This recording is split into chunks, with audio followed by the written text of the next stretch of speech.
आपको ये जानकर हैरानी होगी कि 1960 से ही लेकर 2023 तक 50 से ही ज्यादा ल्यूनर मिशंस चांद की सतह पार क्रैश हुए और सिर्फ कुछ ही सफल रहे।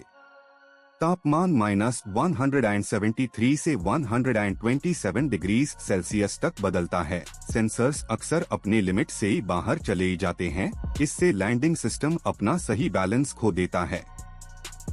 दोस्तों, चांद की सतह पर कोई हवा नहीं होती, कोई एरोडायनामिक ड्रैग नहीं है, इसलिए हर ब्रेकिंग इम्पल्स इंजन के थ्रस्ट पर निर्भर करता। जब थ्रस्टर जरा सा भी मैल फंक्शन करे तो पूरा ट्रेजेक्टरी बदल जाता है और लैंडर 200 मीटर पर सेकंड की स्पीड से क्रैश कर जाता है। 1969 में जब अपोलो 11 ने सफलता पाई तो दुनिया ने सोचा अब हर लैंडर आसान से उतर जाएगा।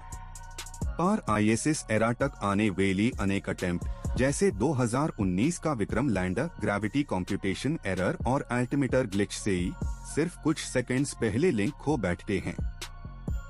चांद की मिट्टी, जिसे रेगोलिथ कहा जाता है, सिर्फ धूल नहीं बल्कि 10 माइक्रोन के शार्प पार्टिकल्स से ही भरी होती है। ये धूल इलेक्ट्रोस्टैटिक चार्ज पकड़ लेती है और सेंसर्स और इंजन्स में घुस जाती है, जिससे रीडिंग्स डिस्टोर्ट होती है और descent control explodes into chaos. दोस्तों, हर सिस्टम रिडंडेंसी की ड्रिलिंग के बावजूद 1.6 ms सुपरस्क्रिप्ट टू ग्रेविटी के हिसाब से थ्रस्ट कैलिब्रेशन परफेक्ट ना हो तो लैंडर फ्लिप कर सकता है। ये इक्वेशन छोटी लगती है, पर हार्डवेयर डिले ऑफ 0.3 सेकेंड से भी क्राफ्ट अपनी लाइन से हट जाता है और कभी रिकवर नहीं होता। आपको ये भी जानना चाहिए कि चांद तक सिग्नल ट्रैवल करने में 1.3 सेकेंड लगता है। इसका मतलब human pilot remotely real time control नहीं कर सकता और ऑटो पायलट एल्गोरिदम को पूरा ट्रेजेक्टरी प्रिडिक्ट करना पड़ता है जब एनवायरनमेंट अनप्रिडिक्टेबल होता है।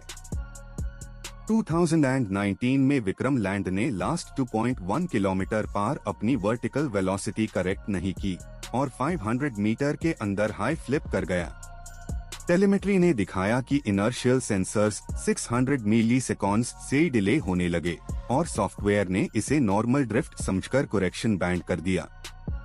रशिया का लूना 25 मिशन 2023 में चांद के साउथ पोल पार जाने का सपना लिया। पार लैंडिंग से कुछ घंटे पहले थ्रस्टर ओवरबर्न हुआ और प्रोब 57 साउथ लैटिट्यूड पार क्रैश कर गया। ये मिसहैप एक सॉफ्टवेयर वेरिएबल के सैचुरेशन लिमिट क्रॉस करने से हुआ। नासा और इसरो के इंजीनियर्स इस बात को समझते हैं कि ल्यूनर लैंडिंग एक एनालॉग और डिजिटल के दरमियान का डांस है।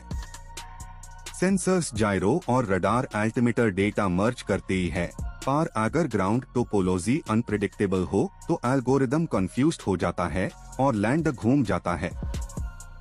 आपका ध्यान रखें, चांद पर कोई GPS नेटवर्क नहीं होता। हर लैंडर अपने ऑनबोर्ड कैमरा से टेरेन मैपिंग करता है। पार 5 डिग्री के एक स्लोप पार शैडो और सनलाइट के एंगल मिलकर अल्टीमीटर को धोखा दे देते हैं और लैंडर समझता है ये फ्लैट ग्राउंड है। फ्यूल लोड एक और क्रिटिकल फैक्टर है, क्योंकि ल्यूनर डेसेंट थ्रस्टर्स सिर्फ 800 किलोग्राम प्रोपेलेंट कैरी करते ही है। अगर कंप्यूटेशनल एरर के कारण 10 सेकंड एक्स्ट्रा फायरिंग हो जाए तो मिशन के लिए इमरजेंसी करेक्शन का कोई मौका नहीं बचता, क्रैश अनिवार्य बन जाता है।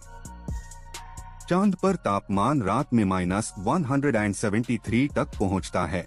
इसका असर बैटरीज, सील्स और हाइड्रोलिक फ्लूइड सब पर पड़ता है। ये टेम्परेचर ग्रेडियंट इलेक्ट्रॉनिक्स के टाइमिंग क्रिस्टल को डिस्टोर्ट करता है, जिससे ऑटो पायलट का इंटीग्रल एरर बढ़ता चला जाता है और डायरेक्शन बिगड़ जाता है। 1970s के सोवियत ल्यूनोड्स ने भी सिर्फ ऑटोमेटेड लैंडिंग से प्रॉब्लम का सामना किया। ऑप्टिकल सेंसर जब डार्कनेस थ्रेशहोल्ड पार आया तो ऑनबोर्ड सिस्टम ने डेटा इनवैलिड मानकर ब्रेकिंग सिस्टम को ऑफ कर दिया और result hard impact with in microseconds. ये एक साइलेंट किलर होता है। लैंड के लेग्स यानी लैंडिंग गियर भी असली मुश्किल पैदा करते ही है। 4 या 6 लेग्स के बीच प्रेशर डिस्ट्रीब्यूशन एक सा भी अनइवन होता है तो शिफ्टिंग रेगोलिथ उन्हें सरका देती है और पूरा मॉड्यूल एक साइड टिल्ट कर जाता है, जब थ्रस्टर्स अब बंद हो चुके ही होते ही हैं। ये भी सच है कि अर्थ पार टेस्टिंग करते ही वक्त ग्रेविटी सिमुलेट करना लगभग नामुमकिन है।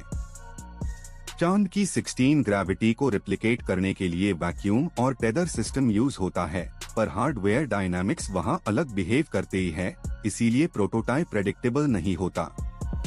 अब भी सॉफ्टवेयर एक नई चुनौती देता है। रियल टाइम गाइडेंस लूप हर 50 मिलीसेकंड्स में डेटा इवैल्यूएट करता है, पर अगर कंप्यूटेशन ओवररन हो जाए तो स्टेल डेटा कंट्रोल लूप में चला जाता है और ऑटो पायलट खुद अपने हाई प्यूरेनी ऑर्डर को एक्सिक्यूट कर देता है। दोस्तों, आपको लग सकता है कि रडार और कैमरा कॉम्बिनेशन सब कुछ फिक्स कर देता, लेकिन डीप क्रेटर शैडोज में रडार रिफ्लेक्शन करप्ट हो जाता है। ये करप्शन 1 to 2 मीटर का फॉल्स रीडिंग क्रिएट करता है और लैंडर उतरने के बजाय बाउंस करके उलट जाता है। नासा के इंजीनियर्स ने एक बार कहा था कि space doesn't forgive repetition of error. Her failure एक प्रेसाइज एल्गोरिथमिक पेबल बन जाता है, जिससे अगला मिशन सीखता है, पर लर्निंग रेट स्लो होता है। ये हार्श ट्रूथ है स्पेस इंजीनियरिंग का, जहां परफेक्शन भी फेल होती है। रिसेंट डेकेड में प्राइवेट कंपनीज जैसे स्पेस और एस्ट्रोबॉटिक भी इस मुश्किल से ही गुजर रही है। इनके advanced sensor fusion modules 14 bit accuracy तक डेटा लेते हैं, फिर भी टचडाउन मोमेंट में माइक्रोसेकंड डेटा लैग किसी को भी गलत ट्रेजेक्टरी पार ले जाता है।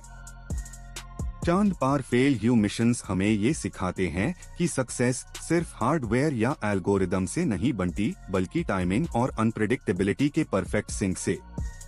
जब एक स्क्रू या कमांड डिले होती है, पूरा स्पेसक्राफ्ट एक साइलेंट मिसकैलकुलेशन के आधार पर खो जाता है।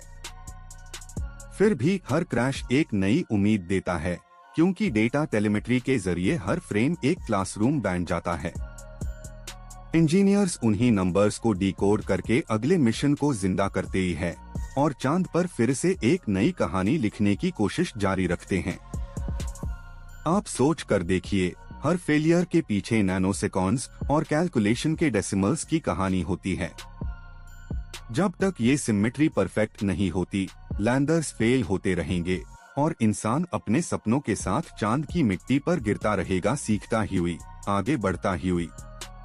एंड में चांद पर उतरना सिर्फ एक इंजीनियरिंग चैलेंज नहीं, बल्कि एक फिलोसॉफिकल टेस्ट भी है, जहां इंसान खुद अपने इक्वेशंस पर भरोसा करता है और चांद उसे बार बार याद दिलाता है कि परफेक्शन भी एक इल्यूजन है और एक्सप्लोरेशन एक जिंदा रिस्क।